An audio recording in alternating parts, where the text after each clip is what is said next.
Hi everyone, today we're going to talk about how insulin resistance develops. We've previously have talked about what insulin is, how we get too much insulin in our bodies, and how that can lead to a condition called hyperinsulinemia. But how do we develop insulin resistance that leads to all of this unwanted disease that we're trying to reverse? So insulin resistance means your body has become resistant to your own insulin. I like to use the following analogy. One of my favorite singers last year came out with a new album. It was her first album in several years, and she's a pretty popular songstress. Well, the debut single from her new album hit #1 on all of the major music charts, and it got nominated for a whole bunch of Grammy Awards. So this song was a very popular song. Lots of people loved it, myself included. At first, I loved hearing her new song on the radio, but a lot of people did, and they started requesting it all of the time. So one day I got in my car to drive home, and this song was playing on 8 of my 12 preset stations in my car.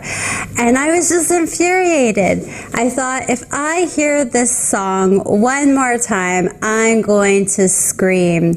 So I had developed resistance towards the sound of my favorite singer's voice, just because I was overexposed to it.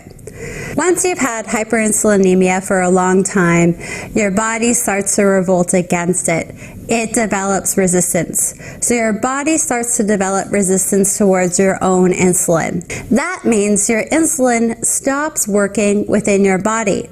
So for example, if your insulin is to come to a cell with a glucose molecule and it wants to plug into that cell and open up the cell to let the glucose molecule in, the cell is going to reject your own insulin.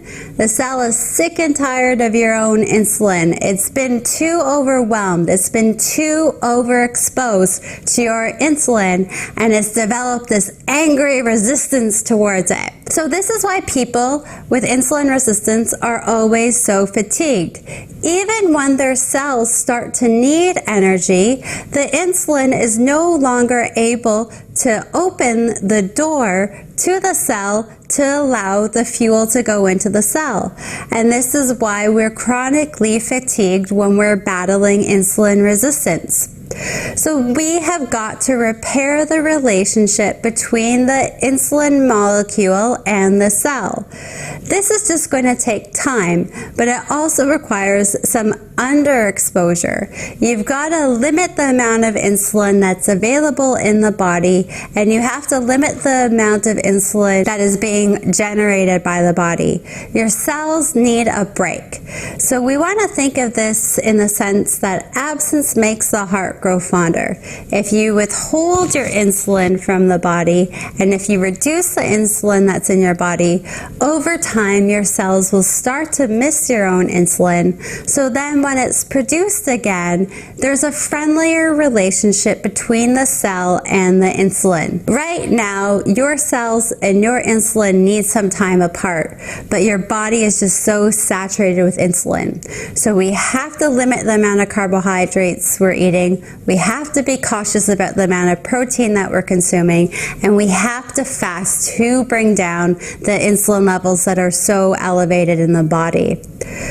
And we have to fast to help reduce the insulin level that's in your body. We have to limit the number of carbohydrates you eat, and then be cautious of the amount of protein you're eating to prevent adding any excess insulin to your body. And we have to fast to reduce the insulin that is already present within the body. Over time, your body will start to do the opposite. It will start to develop some sensitivity to your insulin. So you'll go from a state of resistance where your body's angry to a state of sensitivity where your body happily uses your own insulin levels to start functioning again.